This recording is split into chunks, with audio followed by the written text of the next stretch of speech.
आखिर क्यों एक राजा ने अपने पूरे साम्राज्य में कराई एक साधारण से कुत्ते की खोज, वो भी अपने प्रिय हाथी के लिए। आखिर वो हाथी उस कुत्ते के साथ क्या करने वाला था? क्या वह उसकी जान ले लेगा या फिर कुछ और? तो आइए फ्रेंड्स, ऐसे इंटरेस्टिंग स्टोरी को मैं आपको सुनाती हूँ। बहुत समय पहले की बात है। एक विशाल और समृद्ध राज्य था जहाँ राजा बहुत बुद्धिमान और दयालु था। उसके पास एक सुंदर और विशाल महल था जिसमें तरह तरह के जानवर रहते थे। राजा को जानवरों से विशेष लगाव था और उनकी देखभाल के लिए भी उसने अलग अलग सेवक नियुक्त किए थे।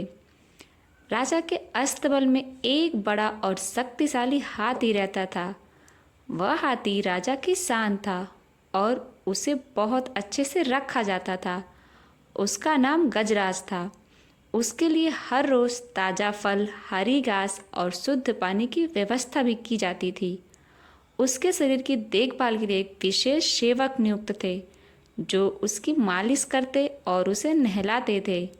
लेकिन इतना सब कुछ मिलने के बावजूद भी गजराज खुश नहीं थे। वह अकेला महसूस करता था। महल के अन्य जानवर अपने समूह में रहते थे, लेकिन गजराज के पास कोई अपना नहीं था। वह दिन भर अकेले ही बैठा रहता, उदास और गुमसुम रहता। उसी महल में एक छोटा और दुबला पतला कुत्ता भी था। वह बहुत चतुर और फुर्तीला था, लेकिन बहुत गरीब और भूखा रहता था। उसका कोई अस्थायी ठिकाना नहीं था। कभी भी वह रसोई घर के पास जाकर बचा हुआ खाना खा लेता, तो कभी अस्तबल में इधर उधर घूमता रहता। एक दिन वह कुत्ता हाथी के पास पहुंचा। वहां उसे ताज़ा भोजन की महक आई। उसने देखा कि सेवक हाथी के लिए स्वादिष्ट भोजन लाए हैं। कुत्ते को बहुत भूख लगी थी, इसलिए वह धीरे धीरे पास आया और जैसे ही सेवक की नज़र इधर उधर हुई, उसने थोड़ा सा भोजन चुरा लिया। गजराज ने यह देखा, लेकिन उसने कुछ नहीं कहा। अगले दिन वह कुत्ता फिर आया और भोजन खाने लगा। यह सिलसिला कई दिनों तक चलता रहा। धीरे धीरे गजराज और कुत्ते के बीच एक अनोखा रिश्ता बनने लगा। गजराज ने महसूस किया कि जब कुत्ता उसके पास होता है तो उसे अकेलापन महसूस नहीं होता। कुत्ता भी अब डरता नहीं था, बल्कि वह निडर होकर गजराज के पास बैठता और कभी कभी उसके सूंड से खेलता। वह गजराज के पेट पर चढ़कर उछलता कूदता और गजराज को यह सब बहुत अच्छा लगता।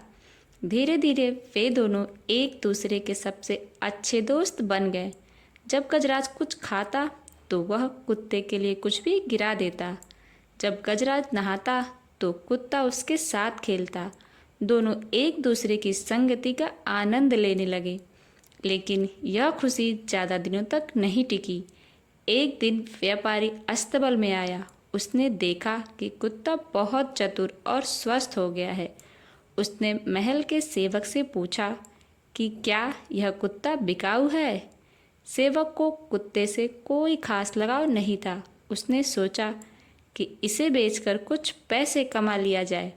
उसने व्यापारी को कुत्ता बेच दिया। व्यापारी कुत्ते को लेकर दूर शहर चला गया। गजराज को जब इस बात का पता चला तो बहुत दुखी हुआ कि उसका प्रिय मित्र अब उसके साथ नहीं है।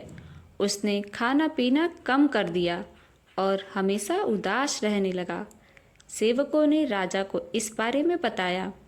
राजा एक बुद्धिमान शासक था। उसने समझ लिया कि हाथी के दुख का कारण कुत्ते की जुदाई है। उसने अपने सैनिकों को आदेश दिया कि वे कुत्ते को ढूंढकर वापस लाए।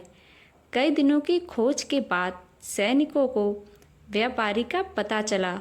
उन्होंने व्यापारी से कहा कि राजा का आदेश है कि यह कुत्ता वापस लाया जाए। व्यापारी को यह सुनकर बड़ा आश्चर्य हुआ, लेकिन वह राजा के आदेश को टाल नहीं सकता था। उसने कुत्ते को सौंप दिया और सैनिक उसे वापस महल ले गए। जब कुत्ता वापस आया तो गजराज खुशी से उछल पड़े। उसने अपनी सूंड से कुत्ते को उठाया और प्यार से सहलाने लगा। कुत्ता भी अपना पूंछ हिलाता और उसके पास दौड़कर आया, खुशी से चिल्लाने लगा। दोनों का यह पुनर्मिलन देखकर राजा और उसके सेवक भी खुश हो गए। उन्होंने महसूस किया कि सच्ची दोस्ती का कोई मोल नहीं होता। सच्चे दोस्त हमेशा एक दूसरे की परवाह करते हैं।